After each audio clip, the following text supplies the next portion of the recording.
देखिए, ये तो छोटे मन की बात है। जब मन छोटा होता है राजा का, प्रधानमंत्री का, राष्ट्रपति का, तब ऐसा होता है। आपने देवेगौड़ा जी को बुलाया है, आपने मनमोहन सिंह साहब को बुलाया है। ये मालूम है कि मनमोहन सिंह की तबीयत ठीक नहीं है, देवेगौड़ा जी चल नहीं सकते, वो नहीं आने वाले। लेकिन हमारे देश के विपक्ष के नेता मल्लिकार्जुन खड़गे साहब,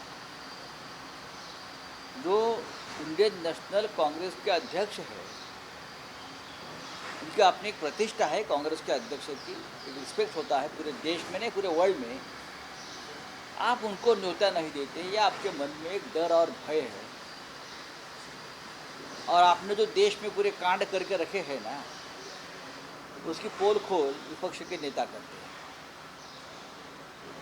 लेकिन ये तो हमारी डेमोक्रेसी है, ये हमारा लोकतंत्र है। जो डिस्टिंग्विश गेस्ट आए हैं पूरे विश्व से, चाहे प्रधानमंत्री हो, बहुत से देश के राष्ट्रपति हो, उनके लिए आपने एक छोटी पुस्तिका का अनावरण किया है, और पुस्तिका आपने उनके देश के बारे में कहा है उस पुस्तिका में, जैसे कि इंडिया नहीं भारत है।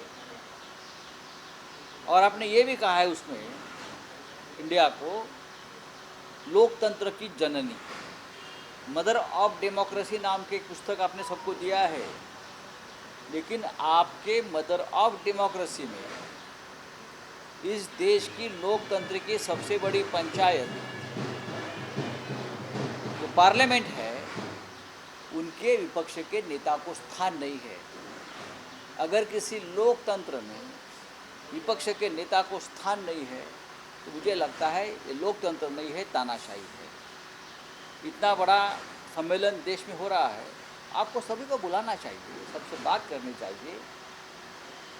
2024 में हमारी सरकार आएगी,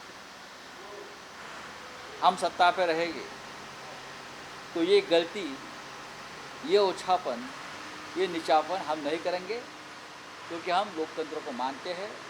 अगर मोदी जी विपक्ष के नेता होंगे तो उन्हें भी न्योता दिया जाएगा। राहुल गांधी जो है वो यूरोप में है, मणिपुर के ऊपर बात की है, मणिपुर के ऊपर बात की तो है, क्या गलत क्या जिस है? तरह का वायलेंस हो रहा है उसके ऊपर बात की है। क्या कहीं ना कहीं टाइमिंग जो है, हर बार जब राहुल गांधी बाहर जाते हैं, उनके ऊपर जो देश के मुद्दों पे बात करते हैं, उनके ऊपर काफी टिकाएं होती है। चाइना को लेकर बात की है। गलत क्या है? राहुल गांधी जिस देश में गए हैं, यूरोप में गए हैं, वहाँ डेमोक्रेसी है, वहाँ विपक्ष की आवाज़ दबाई नहीं जाती।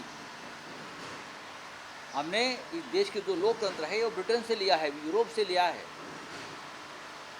और ये सभी जो देश है, चाहे छोटे हो या बड़े हो, वहाँ के विपक्ष के नेता का अपमान नहीं किया जाता।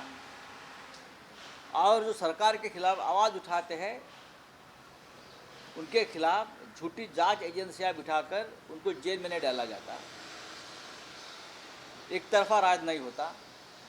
अगर राहुल जी ने एक डेमोक्रेटिक कंट्री में जाकर हमारे देश की डेमोक्रेसी के बारे में बात की है, तो उसमें गलत क्या है? ये शुरुआत किसने की है? जाकर बाहर देश की बदनामी और निंदा करने की, यही लोगों ने की है ना। मणिपुर में हिंसा है या नहीं है, और सरकार पूरी तरह से फेल है। और भी बातें राहुल जी ने वहाँ कही है, वो सच बातें हैं। और सच कहने में क्या डर है? अगर नहीं आए तो आप उनको जवाब दीजिए, आपके पास इतनी बड़ी फौज है। हाँ, आप ट्रोल कीजिए, आपका जो पुरानी हॉबी है, छंद है, आप कर लीजिए ट्रोल। सर वैसे G20 चल रहा है देश में, और टाइमिंग के ऊपर सवाल सरकार उठा रही है सर कि G20 के सारे राष्ट्राध्यक्ष आपके देश में हैं और आप दुनिया में जाकर देश की बुराई कर रहे हैं। नहीं, मैं उससे बुराई नहीं मानता। सच कहना ही बुराई नहीं है। ये सच है जो मणिपुर में हो रहा है, जो देश के डेमोक्रेसी के बारे में हो रहा है, सब हम सब उसको हम उनके विक्टिम हैं। और देखिए, मैंने कहा ना कि खरगे साहब, मल्लिकार्जुन खरगे जो देश के विपक्ष के नेता है अधिकृत तौर पर, आप उनको नहीं बुलाते इतने बड़े फंक्शन को, तो आप कौन से डेमोक्रेसी की बात करते हो? आप बताइए मुझे। तो राहुल जी की बात है, कड़वी है लेकिन सच्ची है। सर, ए राजा डीएमके के जो नेता हैं वो एक कदम और आगे बढ़ के सनातन धर्म को कुष्ठ रोग और HIV एड्स जैसी बीमारी तक का संज्ञा दे रहे हैं, क्या कहेंगे सर? लगातार विपक्ष की तरफ से बात ऐसा है कि सनातन धर्म के बारे में जो लोग बात करते हैं, आप जिनका नाम लिया, विद्वान नेता है, उनकी पार्टी कहाँ है? कौन से प्रदेश में है, मुझे बताइए। कितने MP है, कितने MLA है उनके? इसीलिए तो उनकी पार्टी खत्म हो गई। ये देश बहुत प्राचीन है और हमारा धर्म भी उनसे प्राचीन है, और हमारा धर्म प्रोग्रेसिव, सुधारणावादी है, और हम ये सुधारणा करने के लिए कभी डरते नहीं। चाहे राजा राम मोहन राय से लेकर इस महाराष्ट्र में महात्मा फुले, डॉक्टर आम्बेडकर तक, सभी ने इस सनातन धर्म में बहुत से बदलाव करने की कोशिश की, लोगों को दिशा देने की कोशिश की।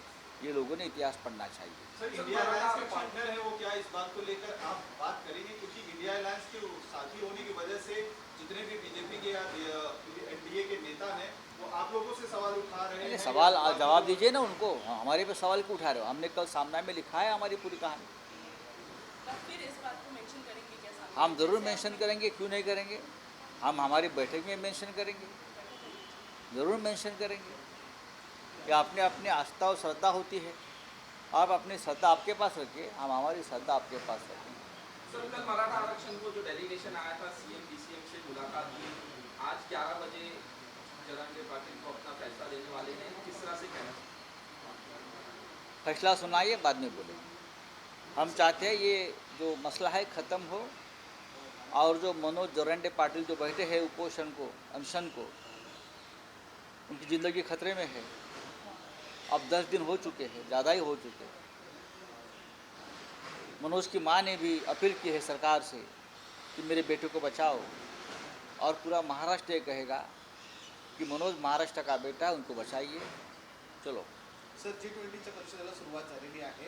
एकीकडे मनमोहन सिंग यांना आमंत्रण दिलं जातं, देवेगौडा यांना आमंत्रण दिलं जातं, परंतु जे विरोधी पक्ष नेते आहेत, मी आत्ताच आपल्याला सांगितलं त्या विषयावरती की G20 हे G20 आहे की मोदी 2020 आहे, असा एक प्रश्न सगळ्यांना पडलेला आहे। या देशामध्ये जो बायडनपासून अनेक राष्ट्राचे प्रमुख आलेले आहेत, ते प्रमुख नेते इथे आल्यामुळे चीननं जी आमची जमीन गिळलेली आहे, लडाख, गलवान व्हॅली, अरुणाचल, ती परत मिळणार आहे का? भारतावरचं कर्ज माफ होणार आहे का? लाखो करोडो कोटीचं किती खर्च झाला आहे? तरीही आंतरराष्ट्रीय स्तरावरती अशा प्रकारच्या बैठका महत्त्वाच्या असतात।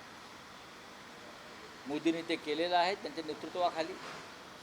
पण प्रश्न असा आहे की आणखीन 3 वर्षांनी दुसऱ्या राष्ट्रामध्ये होणार, एक रोटेशननुसार सुरू असतं का? हे काय फार वेगळं काय चाललं आहे? या देशात आधी पंडित नेहरू असताना किंवा इंदिराजी असताना अशा प्रकारच्या आंतरराष्ट्रीय बैठका झालेल्या आहेत, नवीन काय त्याच्यामध्ये आहे? आज आमच्यासमोर प्रश्न आहे, चीननी लडाखची किती हजार वर्गमीटर जमीन गिळली आहे, 20 किलोमीटर आतमध्ये घुसला आहे, गलवान व्हॅलीमध्ये घुसला आहे, अरुणाचलवर त्यांनी ताबा सांगितला आहे, आणि चीनचे राष्ट्राध्यक्ष या बैठकीला आलेले नाहीत, मिस्टर पुतिन आलेले नाहीत। लक्षात घ्या, या सगळ्या बैठकीतून शेवटी काय मिळणार आम्हाला? आमचं लक्ष आहे लडाखने गिळलेल्या आमच्या जमिनीकडे, लडाखमध्ये गिळलेल्या आमच्या जमिनीकडे चीननं, ती परत मिळणार असेल तर आम्ही या बैठकीचं स्वागत करतो। पण तरीही आंतरराष्ट्रीय मंचावरती हिंदुस्थानची जी ताकद वाढली आहे, तर नक्कीच ते कौतुकास्पद आहे।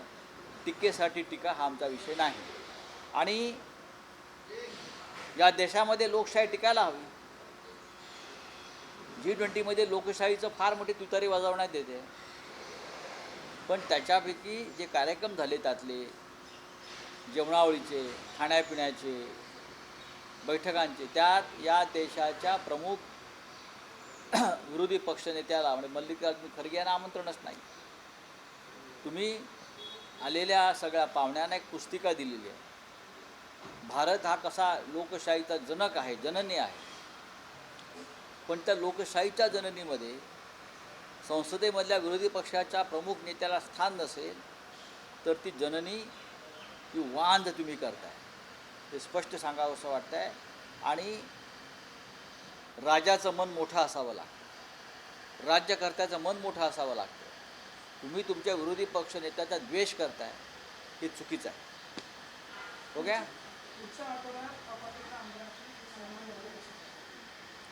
सुनावण्याची गरजच नाही आहे इतके दिवस लांबवण्याची.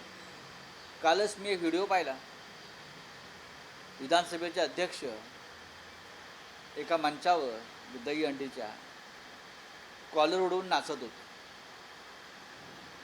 मैं ठीक बोल रहा हूँ ना? विधानसभा के अध्यक्ष हमारे नाच रहे थे. अच्छी बात है, आप एक फैसला सुनाइए जो तर्कसंगत और न्याय संगत हो, हम भी आपके सम्मान में नाचेंगे. हिम्मत है तो कानून का पालन करो. कितने महीने हो गए आप कानून का पालन नहीं कर रहे. आपको नाचने का टाइम है, आप नाच सकते हो, हाँ, लेकिन जो विधायकों का जो आपके सामने जो फैसला चल रहा है, एक मुकदमा चल रहा है, आप उसके लिए टाइम नहीं दे पाते. बोलिए. सर, एकीकडे मराठा आरक्षणासंदर्भात तोडगा काढता आलेला नाही आहे सरकारला, दुसरीकडे धनगर आरक्षणासंदर्भातची अत्यंत गंभीर अशी गोष्ट काल या महाराष्ट्रात घडलेली आहे. हे दुर्दैव आहे. एक धनगर कार्यकर्ता समाजाचा गरीब, त्याने जेजुरीचा भंडारा, विरोबाचा भंडारा विखे पाटील यांच्या अंगावर टाकला. हा भंडारा आहे, ही काळी शाही है का, ही माती है का, या दगड़ है का? नहीं है.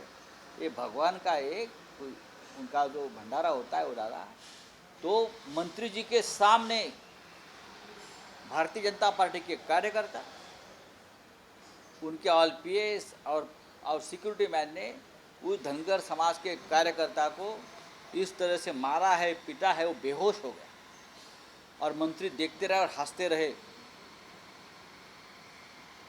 ये कौन सा कानून चल रहा है? आप पुलिस सामने थे, पुलिस लेके जा सकती थी उसको. उसने क्या गुनाह किया है? हमारे ऊपर भी डालते हैं भंडारा कभी कभी. भगवान का प्रसाद होता है वो. यह आपका हिंदुत्व है. आप भगवान के भंडारा जो हमारे यहाँ होता है, जो लगाते हैं टिक्का, हाँ, हल्दी, आपके ऊपर किसी ने एक श्रद्धा से हल्दी डाली है, टाकला आहे, तर तुम्ही त्याला बेदम मारता मरेपर्यंत, लाथाबुक्क्यांनी बेहोश करता. आणि मंत्री विखे पाटील हसतायत, ते सोडवायला गेले नाही. हे तुमचं हिंदुत्व. सर, ओबीसी समाज में कहीं ना कहीं नाराजगी है जिस तरीके से मराठा आरक्षण को कुणबी समाज में देने का आप मुख्यमंत्री के साथ आज बैठक है, आज मुख्यमंत्री के साथ बैठक है, हम देखना चाहते हैं क्या हो रहा है. चलिए, थैंक यू. एबीपी माझा, उघडा डोळे बघा नीट.